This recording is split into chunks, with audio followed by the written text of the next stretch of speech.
Good evening and welcome to the Gold Goats and Guns Hour here on YouTube Live. My name is Tom Luongo. It is Monday, September 30th, the last day of the quarter, Q3 2019. So I'm getting my notes prepped here. We're taking a little bit of a time to get settled in. We're going to do the thing. We got a lot to talk about tonight.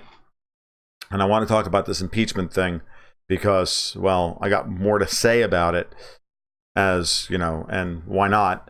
It was so successful on Friday that, you know, it brought in, I don't know, 50 new subscribers. We should continue to do this. I did want to talk about stuff with the Houthis and Saudi Arabia and all that. It's kind of why I was late. I had prepped that show and then went, you know, really, who the hell actually wants to talk about that? A lot of people, but we'll talk about it later. So, but we're going to talk about Trump. We're going to talk about what Adam Schiff is attempting to do and how hard they're going to push this thing to see how far they can push him before he finally pushes back. And Trump is going to have to push back here. But before we get too far along, let's remind everybody where you can find me and my work and who the hell I am and all that kind of stuff. I am Tom Luongo. This is the Gold Goats and Guns Hour. And you can find me on Twitter at TFL1728. You can also find me over at my blog at tomluongo.me. All of the links are down below. I also have a Patreon. Of course, everybody's got a Patreon, but I've been doing this now for a little over 2 years, and I put out a monthly investment newsletter that ties up all the geopolitics and the culture war stuff, and everything that we talk about on this channel gets tied up into a relatively neat, tidy portfolio strategy for managing the chaos and for managing and aimed at the retail level investor. So that's over at Patreon. And as well, I also maintain a private Slack server and do twice weekly video market reports, weekly video podcasts effectively for my subscribers, in which I go over major markets of the week on Wednesdays and Sundays. We do that twice a week, every week. So hit the like button, hit the subscribe button, do the thing. And more importantly, what you guys have been doing, which is really, really good, is that it's been a vibrant discussion underneath each of these. And I think that's beginning to help see the channel go around. Moreover, I think that last week, I don't know if you guys noticed this or not or care, but my wife Camille is a member of Steve Crowder's Mug Club. And I know that when Crowder complains about YouTube and YouTube's practices and gets specific about what it is they're doing to truly squelch people and how hard it is to go find certain things, that whenever he does that, everything seems to get better all of a sudden. You know, after my normal live stream, I may pick up 2, 3, maybe 4 subscribers. This weekend, I picked up 50, and it wasn't just because I talked about Trump and impeachment on Friday, because I've talked about timely topics before and not picked up 50 people. It's that YouTube is forced to change the algorithm, at least for a little while, because they've been found out. So this is serious, and it's kind of fun watching it happen. We're closing in on 3,000 people here on the channel. You know, I don't really care one way or the other. We'll continue to do this regardless of how many people are subscribed. I know that on Friday night, we had our biggest audience, I think, ever on YouTube at 136 people. So that was kind of cool. All right, let's get started. There should be some people in the stream by this point. I would think so. How many people are actually watching?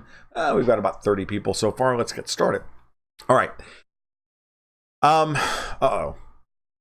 show notes. I lost my show notes. All right, so I'm gonna have to do this. I'm gonna have to do this blind. So I was on Fault Lines this morning with Lee Stranahan and Garland Nixon over on Sputnik Radio in Washington. And we did 40 minutes this morning talking about a variety of things, most of which we talked about on Friday night's live stream, that I really do feel very seriously that the attempted impeachment here of Trump is not some political stunt. I think it's very serious. Everybody I continue to talk to about this who's watching this obliquely and are politically astute people just don't want to believe that this scenario that I'm spinning is possible or even likely. But the truth of the matter is that when you look at the people involved and you know how deep the rabbit hole goes, and this is why I brought up Lee Stranahan here, because of course Lee has been doing yeoman's work uncovering how deep the rabbit hole is for the last 3 years, to a rabbit hole so deep that he hasn't even found it all yet. And there's an army of you guys working on it. This is not just Lee, but Brett Harris and Lucy Commissar and Whitney Webb and others, and they're all doing this work. And finding out just how deep this rabbit hole goes and how many connections they have to each other, and whether this is about oil or it's about corruption, or whether it's about just moving NATO onto Russia's borders. It's all of those things, right? Is it just about, covering up Hillary's crimes in Ukraine and everybody's crimes in Ukraine, and the whole Russiagate thing could just as easily be was itself a distraction from the real crimes that had already been perpetrated in Ukraine? Because our serious meddling in Ukraine happened over most of the second term of Obama's presidency. This was going on all throughout 2013. We were helping to set up the Maidan in 2013. Okay? While we were ramping up the war in Syria. All right? And we were absolutely ramping up the anti-Russian rhetoric during the run-up for the Sochi Olympics. And the goal then was, of course, to destroy the Sochi Olympics and try and ensure that Russia did not have a successful tournament. And they failed, just like they failed in every other way. But they didn't fail to remove Viktor Yanukovych from power. Now, I'm starting a little oblique here as we delve on in. One, because I lost my show notes. And two, because I think it's important to remind everybody what the history is here. Because when I start talking about this impeachment as a serious thing, like I was talking about in a very bleak way on Friday, and again this morning on Sputnik Radio, I'm not doing this lightly. If I didn't fully feel like this makes sense to me, and that this in my gut is what I absolutely believe is happening here, I wouldn't be talking about it in these terms. I wouldn't just be saying, well, this is something we should really consider, and it's a scenario, and blah, blah, blah, blah. It's the same thing that's going on with Boris Johnson and Brexit. You have to realize that everybody in Congress is guilty in some way relative to Ukraine. Okay? Both Democrats and Republicans were involved in the coup to remove Viktor Yanukovych from power. Okay? Why? Well, everybody had their reasons for it. Who wanted to get control of the gas contracts? Who wanted to stop the Russians from building pipelines into Europe? Remember, the South Stream pipeline was scuttled through the U.S. pressure on Bulgaria to stop that back in 2012. Okay, this is the Nord Stream pipeline is a 7-year project now, or really a 15-year project to add another gas pipeline from Gazprom into Europe. This has been going on forever while the U.S. and Europe try to stop this from happening. So in Ukraine is important. It's where all the gas pipelines, all the Soviet era gas pipelines transit across into Europe. And we, of course, want control over that. The European Union certainly wants control over them, even if we're not necessarily interested in them per se. Most of what you hear from people saying, well, we're worried about Gazprom having too much of a control over Europe's energy security and whatnot. That's all nonsense coming straight out of the British government, who is rabidly anti-Russian and has been for 200 years. And then it's echoed by our State Department and our CIA and our intelligence agencies, because they're as infiltrated with British spies as they are with any other, as any alt-right guy wants to believe they're infiltrated with Israeli spies. And so you have to preface all of this with the deep knowledge that there are 100 different angles to this, where everybody in Washington could be incentivized to want to destroy Ukraine back in 2013, 2014, 2015, 2016. This has been a monolithic policy of the United States, both sides of the aisle. Adam Schiff is wrapping himself in the national security flag, the blanket of national security. Trump may be compromising national security by withholding aid to a vital ally like Ukraine. Ukraine's not our ally. But it plays well on CNBC because that's what the rubes on CNBC want to hear. It's nonsense.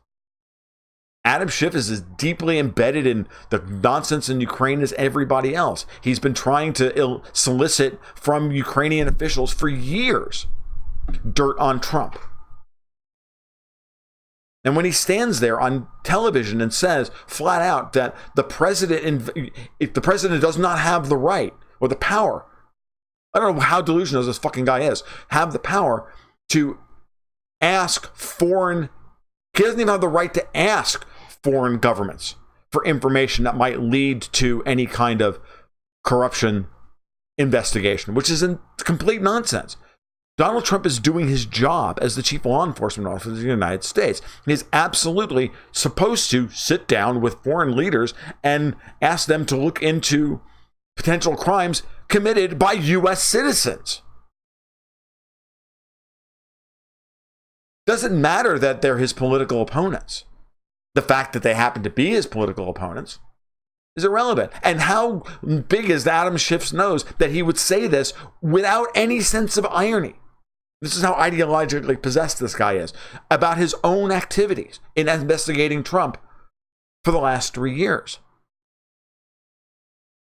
Which tells me that not only is this guy a sociopath and a serial liar, but he's also guilty as fuck.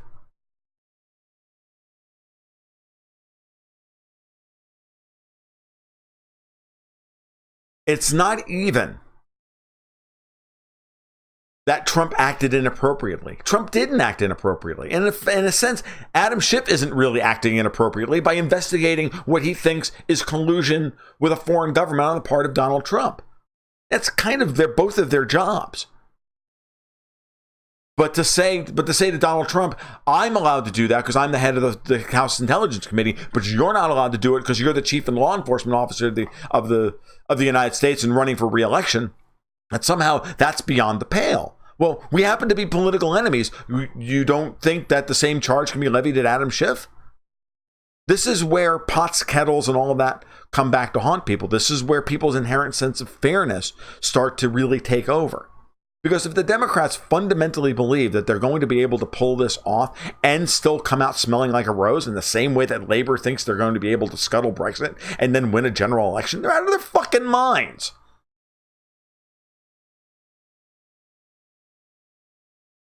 Nobody in the center of this country, politically, thinks Donald Trump is being treated fairly by the media, the Democrats, or even his own party. Nobody. They may not like Trump, they may hate Trump, they may whatever, but they know that he's not been treated fairly. No, not that, they know Hillary hasn't been treated fairly. They know Hillary hasn't been treated fairly because she's not in jail. But again, this is all a cover-up. The impeachment process itself is nothing more than a cover-up, and it's an attack to distract from the real problem, which is that Trump could easily declassify all of this information. He has been investigating these people for 3 years, at the same time as they've been investigating him. And now they're worried that, especially because if he gets reelected, they're not going to be able to paint him with the going after your political enemies thing because he doesn't have an election at this point. But the way the Democrats are framing this is that, well, if someone's your political enemy, you can't go after him. Like, why not? If they're guilty, they're guilty. Doesn't matter what tribe they hang their hat on in the afternoon.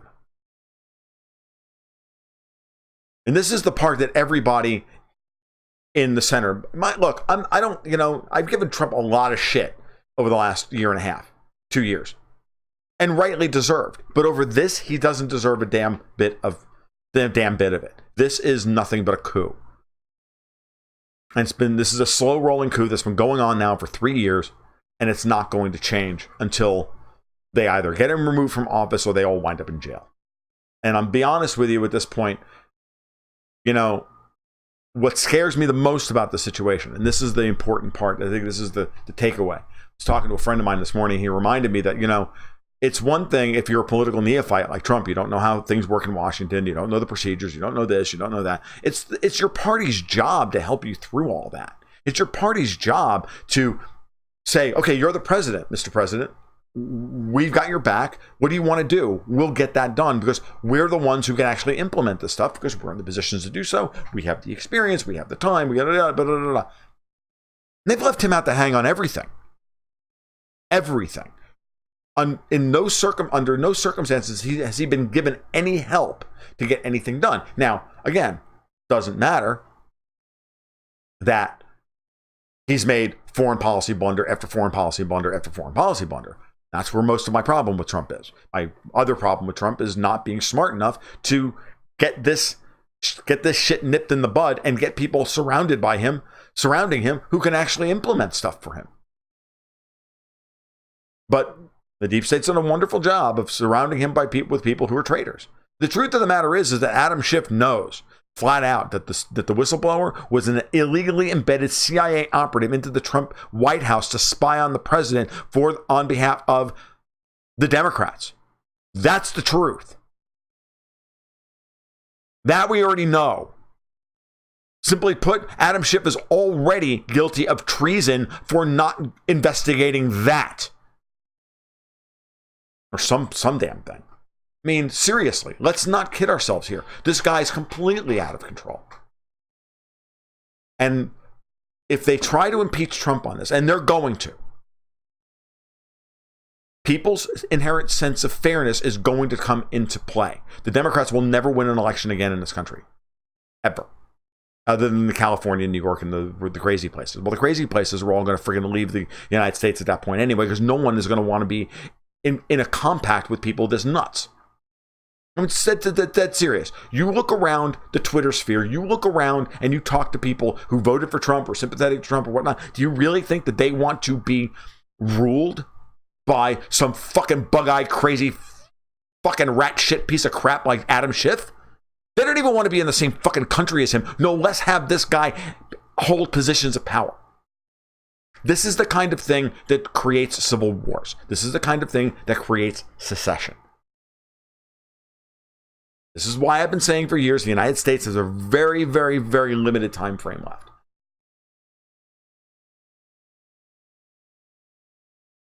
I was talking to Garland Nixon this morning, and he's, Garland's got a background in law enforcement. And he said, look, this is the third or fourth person I've seen said the same thing, that this whistleblower's complaint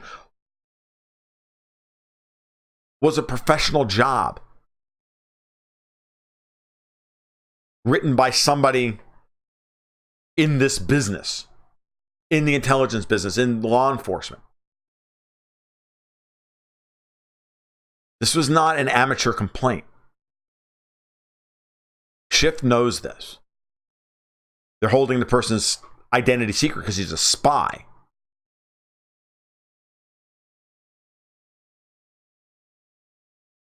They're going to play this game because they cannot have what everybody knows about Ukraine come out into the general public and force resignations, force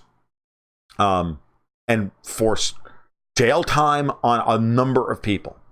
The corruption here is so deep, it's so pervasive, that they will impeach Trump to save their skins,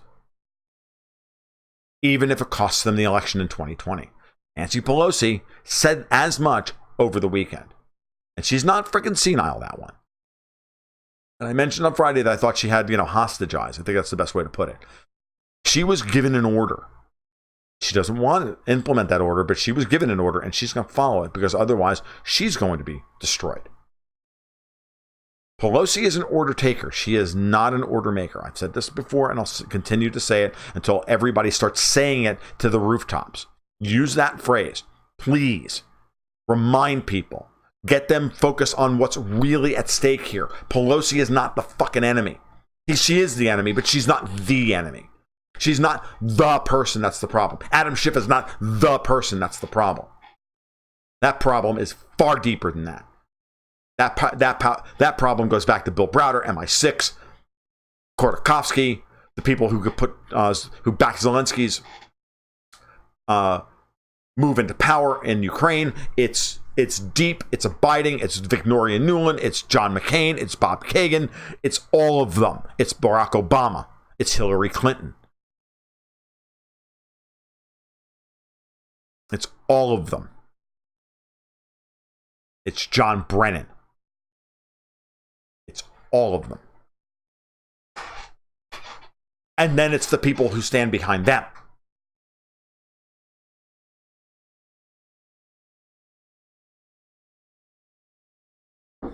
So the Q-tards and the MAGA-pedes need to get their fucking heads out of their asses. And they need to know what the real freaking problem is. Don't get bound down with Mr. Crazy Eyes from fucking California. That guy's a douchebag. At the end of the day, if Trump had any power whatsoever in the United States, if he actually had and wielded any real power as president, that guy would be in fucking jail right now, under indictment for soliciting information from a foreign power for the purpose of overthrowing a duly elected president. This is fucking treason. The fact that we can't go that Trump can't go after this guy tells you everything you need to know about the state of our republic.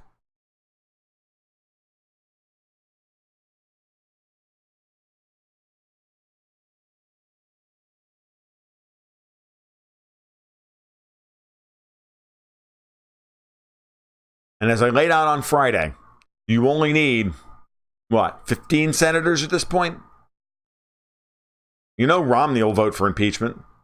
Murkowski, Collins, Graham, Rubio, they'll all vote for impeachment. Lindsey Graham will do it. Will back the president now while things are in the wind, while things are kind of dicey, and he'll play the game to try and stay on people's good side, because he knows damn well that if he overthrows the president now, the good people of South Carolina will go after him. The evidence will have to be overwhelming, and public opinion will have to have thoroughly moved against Trump. Guess what? Public opinion is not going to move against Trump on this. And I noticed this morning that CBS put out a bullshit poll. 55% of the people support impeachment. That's nonsense. At best, 55% of Democrats support impeachment, because even most Democrats don't. Even most rational Democrats, like Pelosi, don't support this action. This thing was ginned up out of nowhere very, very quickly, and there's a reason for it. We don't know quite what the reason is, because it hasn't been told. We haven't been told, but it's very obvious that somebody wants this to happen quickly. And I could go on and I could say, well, there's always the possibility. A lot of things are happening with Russia and Ukraine over the course of the next couple of months. Let's, you want to spin scenarios. Let's talk about things. Why would this be coming up now? Why now? Why October, right? You always ask these questions because there are no coincidences in politics, right? So why now? Why October? Well, what's coming up in October? I mentioned this on my Twitter feed the other day. CEO of Danske, the Latvian or Estonian branch of Danske Bank, under investigation for money laundering and a variety of other things. A case, by the way, opened up by Bill Browder last year, which I wrote about, commented on. Winds up dead. Been missing for a couple of weeks, turns up dead. Garland and I joked this morning, shot himself in the back of the head twice with a nail gun, but hey, whatever. Winds up dead. Dead men tell no tales. Because the money laundering that went through Danske Bank most likely got people's fingerprints all over it that probably go back through Ukraine. They probably implicate Khodorkovsky and Browder and all those guys. I'm almost dead serious, because where else would Bill Browder get the information? Think. So that's one thing. Zelensky and Putin have been making noise about trying to figure out an end to the situation in the Donbass. Most people don't understand what's going on there. They don't understand why the Donbass is the way it is. They don't understand why the United States wants the Donbass the way it is, or wants the Donbass and Crimea back under Ukrainian control, because we want to control it, because we want to put Aegis Ashore systems and offensive missiles on Russia's border so that we can attack Moscow. Now I got news for you. The neocons still believe the nuclear war is winnable. We just got to get the missiles close enough, because Russia's missile defense systems are so goddamn good. But the closer we get them, the less likely it is that they can actually shoot everything down, and then we can blow up Moscow and St. Petersburg. Trust me, this is in their heads. These people are crazy. They're not rational. The whole point of the Ukrainian putsch was the EU would get control of the pipelines, the Americans and NATO would get to put missiles on the shoreline, the Poles would would be able to get back at the Russians for whatever was done to them under Stalin and under the Soviet Union. Everybody would get their gibs, right? Everybody had every reason in the world to atomize Ukraine.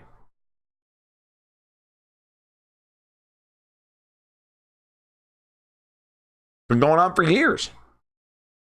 Putin outmaneuvered them, and now Zelensky is in power, and Trump doesn't really give a crap about Ukraine. He's made it abundantly clear. He's like, this is not really my problem anymore. He's slow rolled doing anything important in Ukraine for 3 years now. Yeah, he's put some weapons in, this and that. Some of us overreact to it, including myself, and whatever. But for the most part, if you look at Trump's policy on Ukraine, he's pretty much ignored it and just allowed our involvement there to peter out. Even though NATO keeps trying to push for more and everything and all of that. So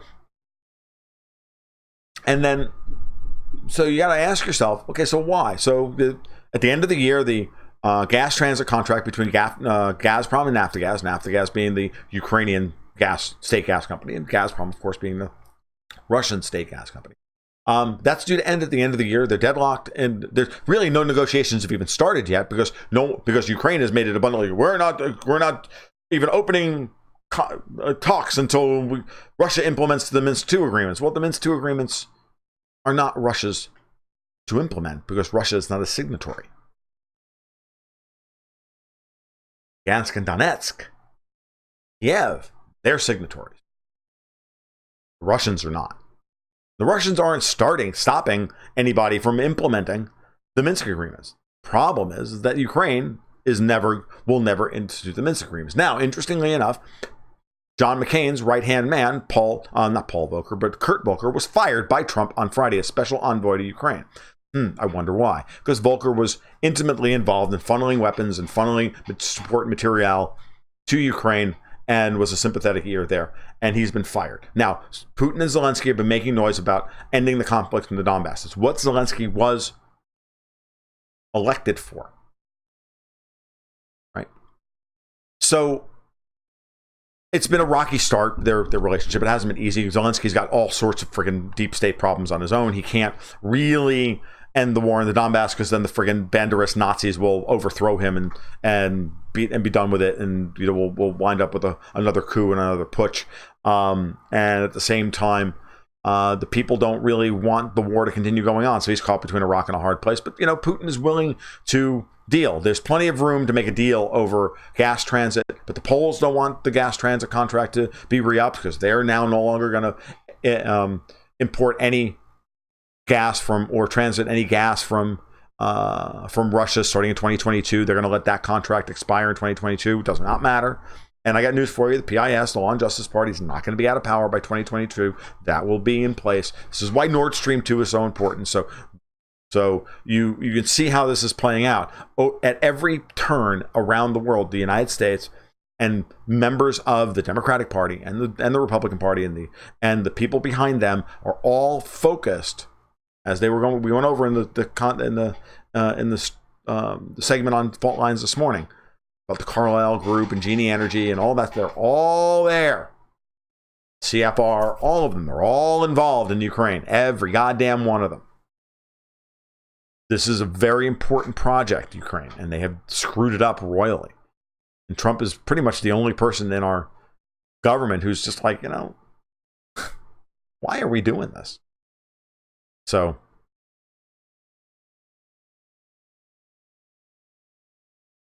at the end of the day, the Russians are more than happy to, extend the contract unofficially into next year. I mean, look, Alexei Miller, who's the CEO of Gazprom, is not happy with it. He doesn't even want to talk to the fucking Ukrainians at this point, but Putin will make him. Putin will make him sign a contract to extend that thing into next year, and then come up with something as a measure of goodwill, as a means by which to achieve political goals that help to restabilize the region. Miller will complain, bitch, whine, and piss and moan about it, but at the end of the day, he'll do what Putin tells him to do, because he always has. And because Putin will remove him just like he removed Khodorkovsky if he has to. It's that important. Gas contract with Ukraine is important, but at the same time, the Russians are more than willing to walk away, because Nord Stream 2 is going to get completed, even if the Americans. Now, at the same time, the Danes are due to approve the final environmental permit for Nord Stream 2, so that the last 10-15% of it can be built according to the planned route this month. Supposed to be due in October. It should have been given out 6 months ago, but the United States has been putting pressure on the Danes to not hand out this permit. So that's due this month. And then, Danske Bank CEO and the money laundering stuff. And, we just might have to destroy your fucking banking system if you, and all this hundreds of years worth of Danish banking if you give out this permit here. You know what I mean? It would be a shame if we had to destroy hundreds of years of Danish banking. That would be a shame. And insurance companies and the rest. That would be a shame, don't you think? I think. Yeah. That's what's fucking going on, guys. And if you don't think that Adam Schiff has not been given the point lead on this to get fucking Trump out of the way, because he's the only one holding this, holding all of this from being completed, you're out of your mind. Trump doesn't like Nord Stream 2, but he's not going to do this shit over a fucking permit. He's not an idiot. You'd rather just sit down with Putin and work something out so that we get gas contracts into, guaranteed gas sales into freaking Germany. Putin be like, yeah, whatever. Merkel's slitting Germany's throats, for Christ's sake. There's more than enough gas demand for you, me, and everybody, and every other swinging dick on this planet to send into Europe, because they're too goddamn stupid to restart their nuclear power plants. What are we fighting about? I mean, honestly, if you get Putin and Trump into a room together, I'm like, why are we fighting about Nord Stream 2? Why are we fighting about the Soviet-era pipelines? You can't produce, the United States cannot produce enough gas, enough LNG to replace what the Russians produce and supply to the European Union. It's not possible.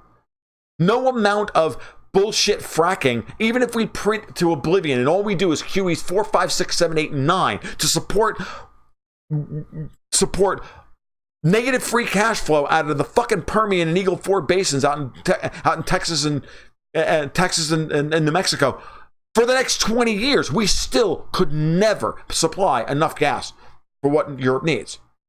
I mean, the Russians have said this. The CEO of I think it was Novatek said, what the hell are they complaining about? What's the Americans' fucking problem, for Christ's sake, about Nord Stream 2? We're going to need Nord Stream 3 in 6 years. We're going to need another one of these inside 10, 6, 7, 8, 10 years. I don't know what the hell they're complaining about. It's just irrational at this point. It's not about that. It's not even about that. It's about making sure that, one, Europe is on an energy drip feed so that we can control them politically, and two, that the Russians don't get rich over it.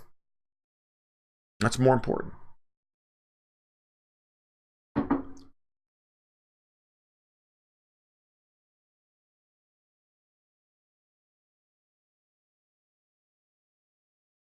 I could give you three other angles on this.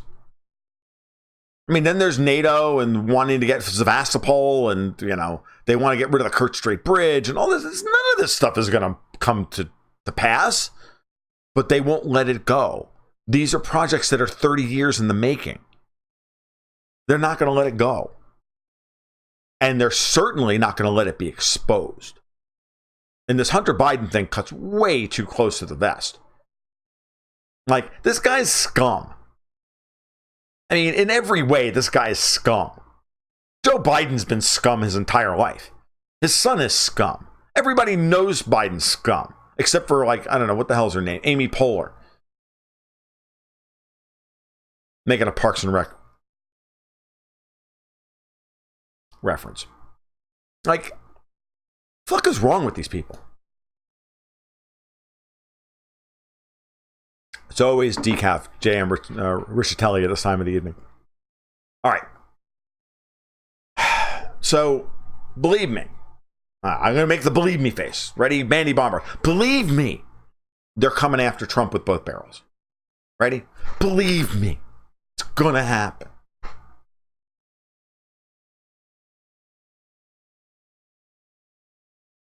It's Joe Biden. No hookers, no blow, just good government, right?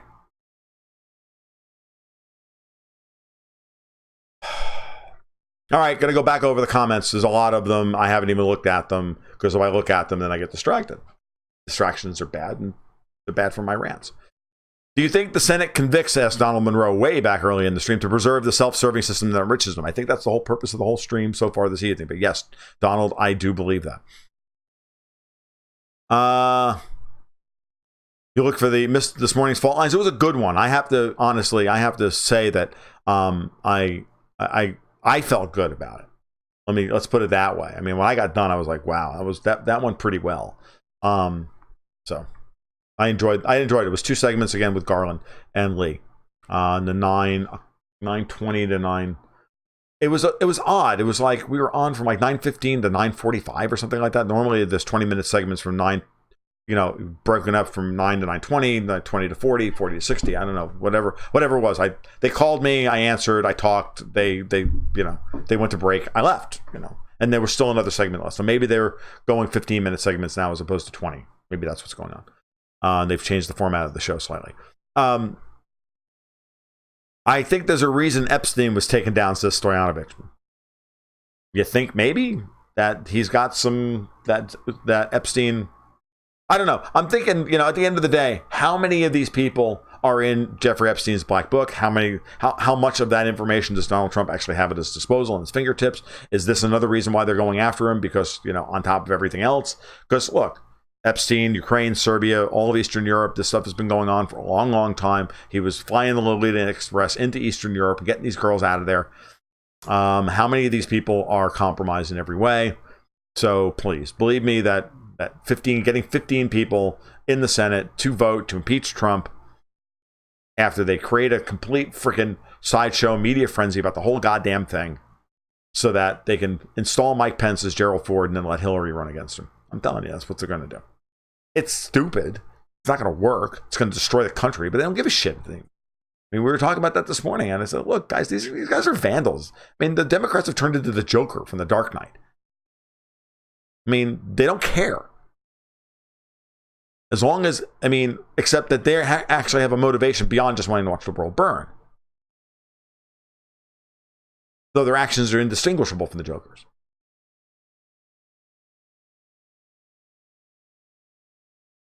Mark Rogozin says, hey, look, underestimating Trump is a losing proposition. I will agree with that, but overestimating your allies can be fatal. He doesn't have any allies.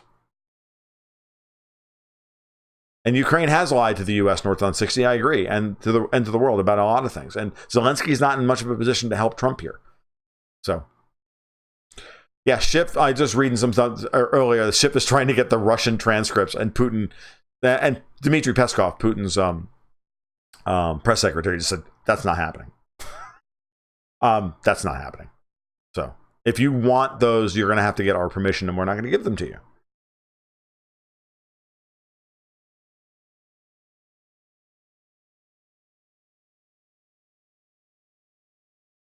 Fiona Whalen says, you are not correct about Ukraine being a U.S. ally. It's not a U.S. ally. It's a U.S. colony.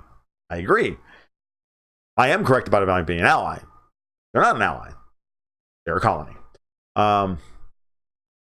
Don't put anything past the desperation of these people in Congress, but especially don't underestimate Trump's resolve either. He survived 3 years of Russiagate, so he knows the game. He better knows the game. But Russiagate was never a big deal. Relative to this, not a big deal. Russiagate never rose to the point of impeachment. They're trying to impeach Donald Trump for Joe Biden's crimes, Jonathan. The rules of the game have changed. And once they start down that path, it just comes down to numbers, dude. It's not about right or wrong. It's not about perception. It's not about anything else. It's about the numbers. And if their livelihoods are threatened by all this crap in Ukraine coming out, then I got news for you. It don't goddamn matter what the rest of us in plebland think. We don't matter. Period. Now, that's in the short run.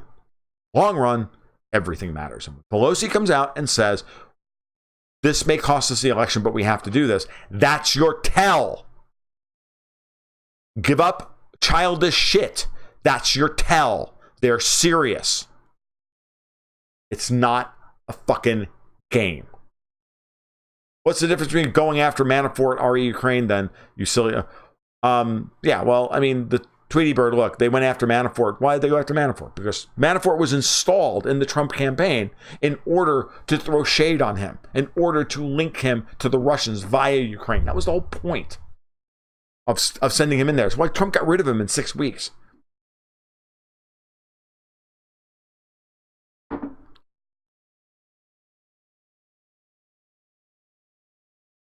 When someone as left as GN, oh no, as Garland Nixon is sympathetic, you know the deep state has a problem. That's true. Tom, do you think Adam Schiff is an offspring of the notorious Jacob Schiff Rothschild, chief agent of the United States in the early 1990s? I have no idea. I have not done that work. I cannot tell you one way or the other. Trump disrespected the CIA operatives when he spoke in front of the wall of deceased CIA names killed in action. The deep state spooks would be the ones to take that seriously. Donald Monroe asks, I agree and believe that they will impeach Trump, but then what? Is the American experiment over? The American experiment was over when Lee surrendered at Appomattox. The rest of it has just been a chase scene. But that's an unpopular opinion.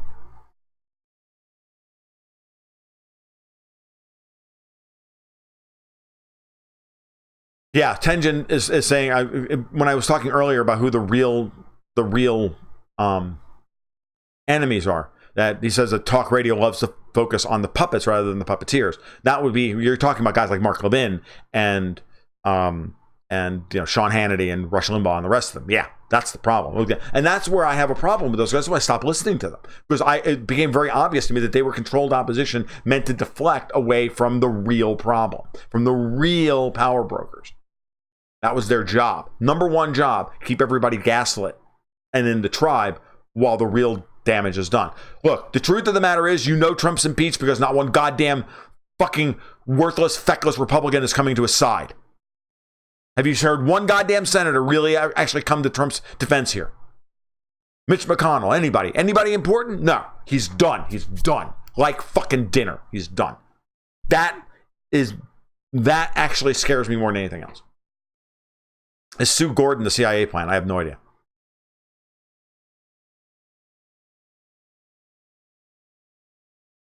I get Pelosi was given an order, but she's also highly savvy when it comes to politics. She's so old. She's old, so why would she care and why wouldn't she just quit? I mean, how much can it mean to her? They can take away all the money and then they can put her children in jail and they can destroy her. It's not just her, Stoyanovich. She'll destroy her family and everything else. And don't ever underestimate the vanity of a woman like Nancy Pelosi, who wants the legacy of being the most powerful female speaker in American history.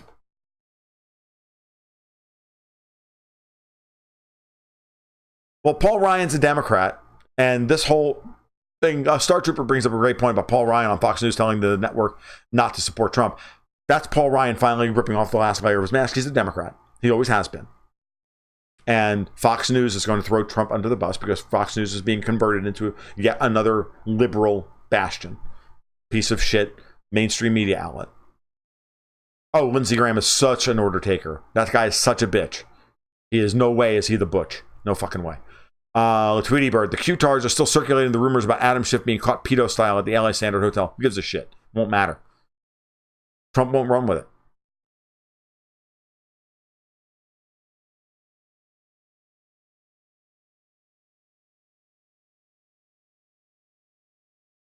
So Stoyanovich is saying that maybe the problem here is that Trump is trying to cut the CIA money pipelines, and Black Ops funding is being cut, and that's why they're going after him. Maybe that's true.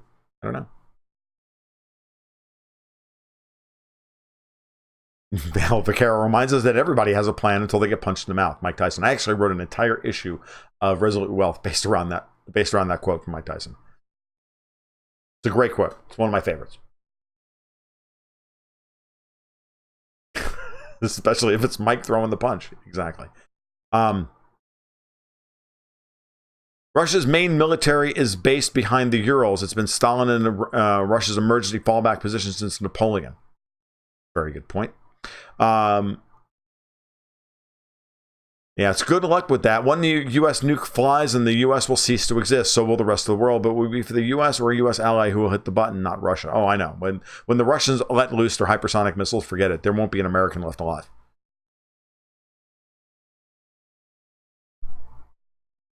Where are the Europeans on this Ukrainian drama? Where they always are. In the car.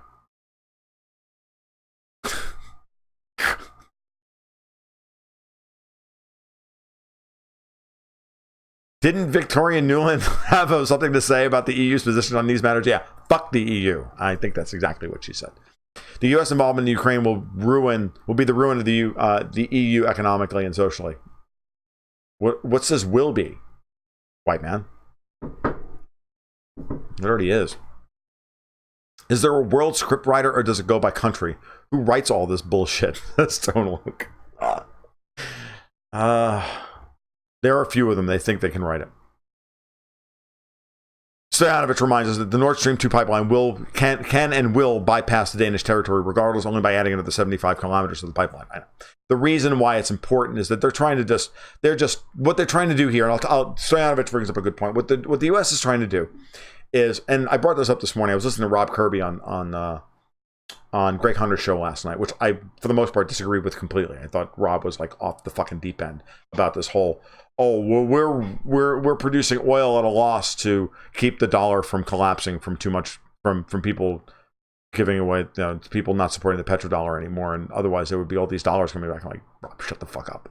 Like, that's serious. That's seriously someone desperately trying to talk his book because he's been wrong for the last 5 years wrong for the last 5 to 7 years about dollar strength, because he's unwilling to really look at global capital markets. Sorry. I mean, I think Rob's a very smart guy. I think but that was just fucking stupid.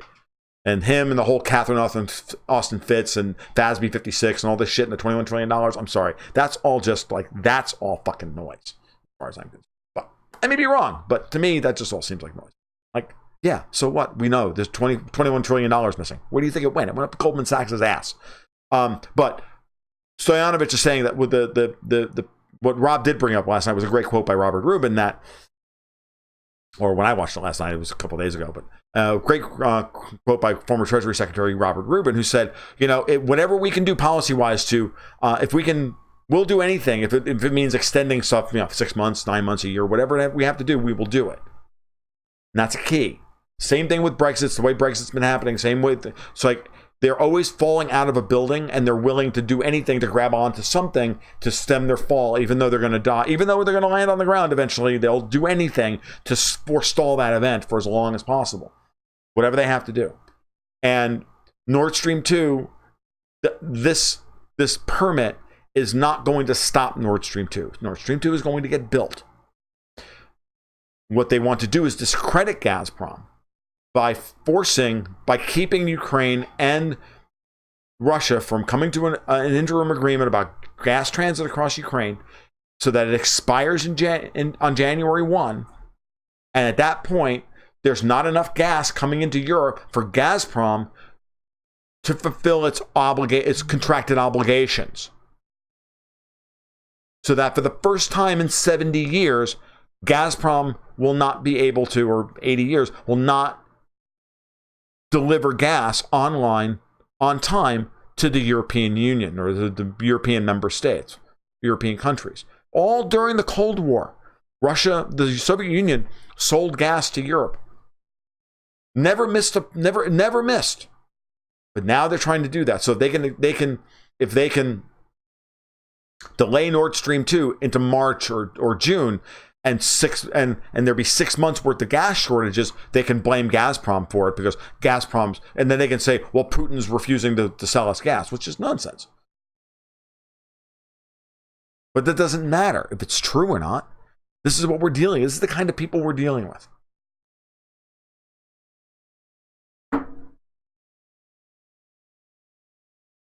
Trump needs strategic dirt drop on these congressmen and representatives before they get the noose around his neck, string them, deserving traitors strung up first. Tim Neutzel, I agree with you. I think that what Trump needs to do is just release everything. He should just unredact and release fucking everything he has on all these people, and it would be a bombshell, and it would end this crap tomorrow. Adam Schiff would shut the fuck up. His balls would shrink up into his friggin', inside his fucking liver, for Christ's sake, so that they never saw the light of day again. And that would be the end of it. And the crazy eyes would go away. Or the guy would double down, and then he would go to jail, and it would be even better. But that's what Trump should do. And that goes back to my point earlier that Trump doesn't even know what fucking power he has because no one's actually given him any decent advice about what he can actually fucking do as president. Drives me nuts.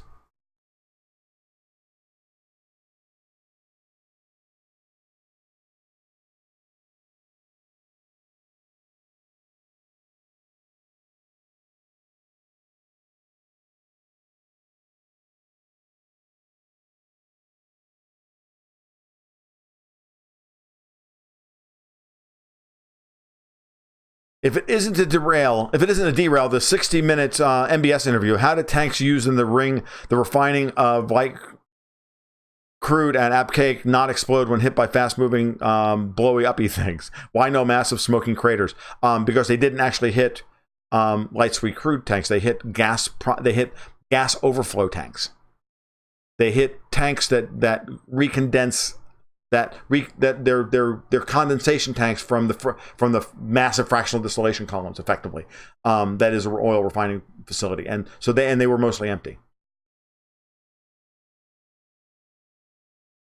How many senators and congressmen would be in jail right now if the justice system actually worked? All of them. What's your opinion of Greg Hunter? asks Brundlefly. He seems like a guy just out to sell gold for his advertisers. He's like controlled opposition for libertarian boomers. I don't know about that. I think that Greg is a very well-meaning guy. I've been watching Greg on and off for years. I think he's a very well-meaning guy. I think guys like Rob Kirby and Catherine Austin Fitts and all these people, I think they're all very well-meaning people. I think they're all wrong. This is not wrong, but not wrong. That's unfair. They've gone down the wrong rabbit hole. They're chasing phantoms when and it looks like investigative journalism when it's not. It's like Jim Willey and all those guys. It's not right. Their heart's in the right place. They're good Austrian economists, and they just don't get capital flow. And I wish they did, but I don't think. I don't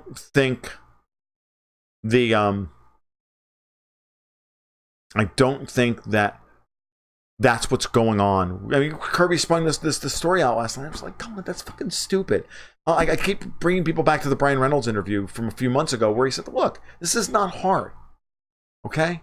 These guys can continue to run, continue to frack wells that don't make any money because they can raise money in the capital markets because the pension funds are sitting on shit tons of cash they don't know what to do with. And as long as they can package they can package the new loans up for new wells into structured products that yield 7.5%. The fucking pension funds will buy them until the day that they can't afford to buy them anymore. And once that source of funding dries up, then the United States has a funding crisis. And when you've got Europe and Martin Armstrong, the same day I'm watching that, Martin Armstrong puts out a private blog post which says flat out that the dollar shortage is coming straight from fucking Germany. That there's a lot of people worried that Deutsche Bank is going to go under, and there's a massive dollar funding hole in Europe and centered around Germany, and they're worried about the euro, and people are hoarding freaking dollars like you wouldn't believe.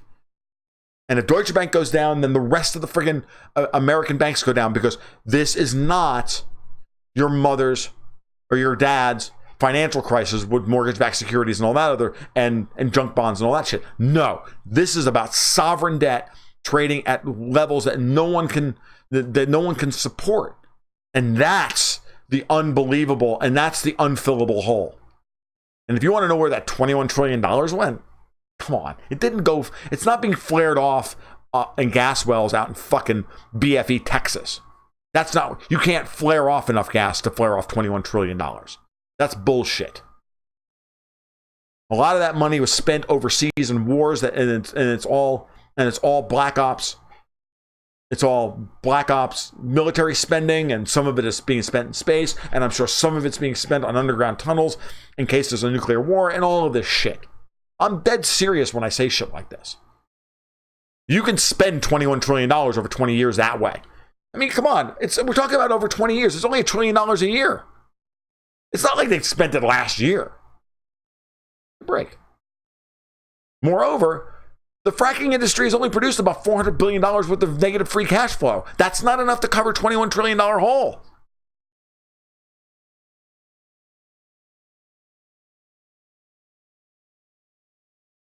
What would be the point of discrediting Gazprom? Asked somebody else. I saw it. So that the United States could take over more of the European gas market so that they can drive better contract prices with Gazprom. They've been doing this shit for years. It's seizing their assets and spurious antitrust violations and all this crap. The Russians have never done anything other than be Russian. That's their fucking biggest crime when it comes to this crap. Insider trading is out of control in the House and the Senate. That is absolutely freaking true. Where are we? 56 minutes.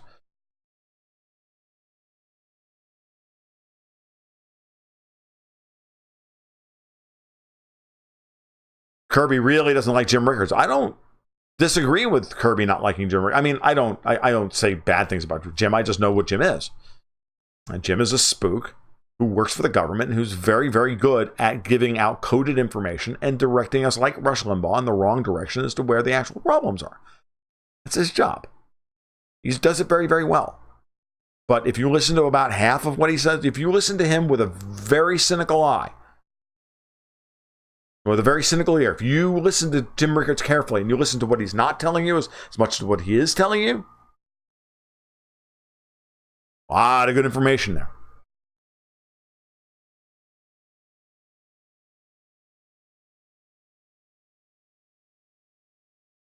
Dragon M says the Russian Deputy Foreign Minister Rybakov warned today that if missiles are deployed in Europe, Russia will deploy in the Caribbean. This means Venezuela. If it means Maduro is safe, this is huge. It is absolutely huge.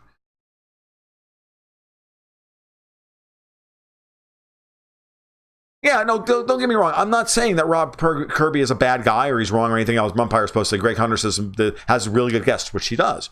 But yeah, sometimes they are off on they're off on several fronts. Kirby may be off on oil, but he's right on government spending, down black holes on account. I agree with all that. But he tried to tie that all together in one big knot last night. And I was like, come on. Stop it. You're just wrong. Now go look at Europe. Now go look at the $800 trillion worth of fucking derivative nightmare that is fucking Deutsche Bank and go, maybe that's where the money is going to go. Not the fucking wildcatters in Texas.